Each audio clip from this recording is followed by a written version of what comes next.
Good morning बच्चों। आज इतिहास की कक्षा में आप सबका स्वागत है।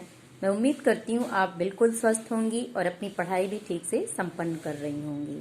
तो हम लोग पढ़ रहे थे भक्ति सूफी परंपराएं।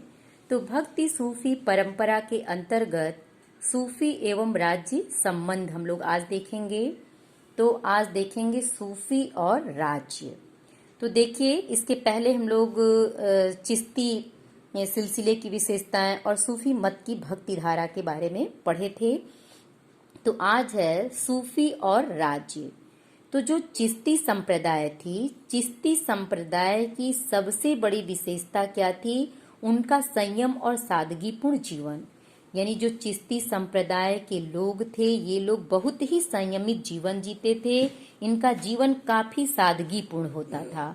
किसी तरह का बनावट या दिखावा इनके जीवन में नहीं था। बड़े ही संयम तरीके से और सादा जीवन ये जीते थे। ये लोग सत्ता से दूर रहते थे, अर्थात राजनीति से इनका कोई भी लेना देना नहीं था। सत्ता माने राजनीतिक सत्ता से ये बहुत दूर रहते थे। लेकिन जो सत्ताधारी विशिष्ट वर्ग यदि बिना मांगे अनुदान या भेंट दे तो सूफी संत उसे स्वीकार करते थे। मतलब जो लोग सत्ताधारी हैं, माने सत्ता राजनीति से जुड़े हुए हैं, शासक वर्ग के लोग हैं, ये विशिष्ट वर्ग के लोग, ये जो सूफी संत थे, ये सूफी संत के बिना मांगे कोई यदि ये अनुदान या भेंट रूप में कुछ देते थे तो ये सूफी संत उसे प्रेम से स्वीकार कर लेते थे। ऐसा उल्लेख मिलता है कि सुल्तानों ने खानकाहों को कर मुक्ति भूमि अनुदान में दी थी। जो खानकाह हुआ करते थे, उन खानकाह को जो सुल्तान होते थे, वो सुल्तान खानकाह लोगों को कर मुक्त भूमि अनुदान के रूप में दे दी थी, जिसके दान संबंधी कागजात भी बनाए गए। जैसे ये भूमि दे दिए, कर मुक्त भूमि उनको दे दिए गए, तो इन कर मुक्त भूमि के दान संबंधी कागजात भी ये सुल्तान लोग बना लेते थे, क्योंकि ये किनको देते थे? खानकाहों को देते थे। दूसरा है कि जो शेख सूफी संत थे, शेख मतलब सूफी संत, वो नैतिक व्यवहार से भी बड़े ईमानदार होते थे। सूफी संत बड़े ही ईमानदार होते थे, क्योंकि दान के रूप में जो इन्हें धन या सम्मान यानी धन या सामान दिया जाता था, ये उसे अनुष्ठानिक कार्यों में खर्च करते थे। अपने जीवन की सुख सुविधा में उसका उपभोग नहीं करते थे। दान के रूप में मिले हुए धन को ये अनुष्ठानिक अर्थात पूजा पाठ के कार्यों में ही खर्च कर देते थे, जिससे जनता में इनकी प्रतिष्ठा बढ़ती थी। जो शेख सूफी संत थे, जो चीजें इन्हें उपहार रूप में मिलती थीं, उन चीजों को अनुष्ठानिक कार्य के रूप में खर्च कर देने से इनकी प्रतिष्ठा जनता के बीच में बढ़ जाती थी तथा शेख के नैतिक अधिकार की भी पुष्टि होती थी। सूफी संतों की धर्मनिष्ठा, विद्वता तथा उनकी चमत्कारिक शक्ति से में लोगों का विश्वास उनकी लोकप्रियता के प्रमुख कारण थे। यानी वो लोग जो सूफी संत थे, ये लोगों में काफी लोकप्रिय क्यों थे? इनकी लोकप्रियता का कारण क्या था? सूफी संतों की धर्मनिष्ठता, उनकी विद्वता तथा उनकी चमत्कारिक शक्ति, यानी उनके उच्च व्यवहार, उनकी धर्मनिष्ठता, उनके ज्ञान ही लोगों में उन्हें लोकप्रिय बनाते थे। किसे? सूफी संतों को। इस कारण से शासक भी उनका समर्थन हासिल करना चाहते थे। किनका समर्थन? सूफी संतों का समर्थन शासक वर्ग भी हासिल करना चाहते थे। तुर्कों ने जब दिल्ली सल्तनत की स्थापना की, उस समय अधिकांश प्रजा इस्लाम धर्म वाली नहीं थी।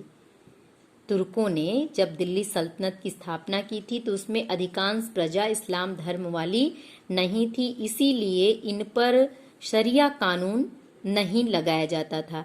यानी जो लोग शरिया को मानते थे वो तो शरिया कहे जाते थे, जो नहीं मानते थे वो बेशरिया कहे जाते थे। तो अधिकांश जनता इस्लाम धर्म से जुड़ी हुई नहीं थी, इसीलिए इन पर शरिया कानून नहीं लगाया जा सकता था। उलेमा द्वारा शरिया के लगाए जाने की मांग को सुल्तानों ने ठुकरा दिया, लेकिन इस्लाम धर्म के शरिया के अनुसार इस्लामिक राज्य में शरिया को ही लगाया जा सकता था। अब क्या है कि जो समकालीन शासक थे, समकालीन शासक न केवल सूफी संतों से संपर्क स्थापित करना चाहते थे, बल्कि वे उनके समर्थन के लिए भी हार्दिक इच्छा रखते थे कि उनका समर्थन भी इन्हें मिले। दिल्ली सल्तनत तथा मुगल काल में कुछ सूफी संत राज्यों से प्रत्यक्ष रूप से जुड़े रहे। उदाहरण के रूप में सल्तनत काल में सुहरावर्दी, मुगल काल में नक्शवर्दी राज्य से संबंधित थे। ये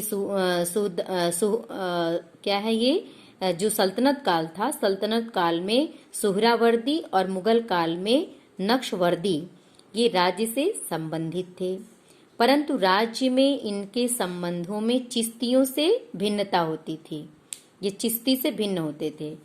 कभी कभी सूफी दरबारी पद पर भी आसीन होते थे, यानी जो दरबार होता था उस दरबार में भी इन्हें कोई कोई पद दे दिया जाता था। किसको? इन सूफियों को। ये सूफी संत धार्मिक पदों के साथ साथ राजनीतिक पद भी प्राप्त करते थे। ध्यान दीजिएगा, ये जो सूफी संत होते थे इन्हें धार्मिक पद तो मिलते ही थे, धार्मिक पद के साथ ये राजनीतिक पद को भी प्राप्त करने का अधिकार रखते थे और राजकीय धर्म एवं राजनीति में महत्वपूर्ण योगदान देते थे। कौन? सूफी संत लोग। राज्य और सूफी संत अपनी सत्ता की स्थापना के लिए कुछ नियमों पर बल देते थे, जिससे उनके बीच तनाव की स्थिति भी उत्पन्न होती थी। कभी कभी सूफी शेखों को इनके अनुयायियों आडंबरपूर्ण नामों से अभिहित करते थे कि ये आडंबरपूर्ण जीवन जीते हैं। जैसे शेख निजामुद्दीन औलिया को सुल्तान उल मशेक, जो शेख निजामुद्दीन औलिया था उसको सुल्तान उल मशेक यानी शेखों में सुल्तान पद से संबोधित किया गया था। ये चीज आप याद करिएगा कि सुल्तान उल मशेक पद से संबोधित किसको किया गया था, यानी शेखों में सुल्तान। तो ये नाम है शेख निजामुद्दीन औलिया। तो आज के लिए बच्चों इतना ही। अगली कक्षा में हम लोग पढ़ेंगे सूफी परंपरा के इतिहास के पुनर्निर्माण के स्रोत क्या हैं। Thank you.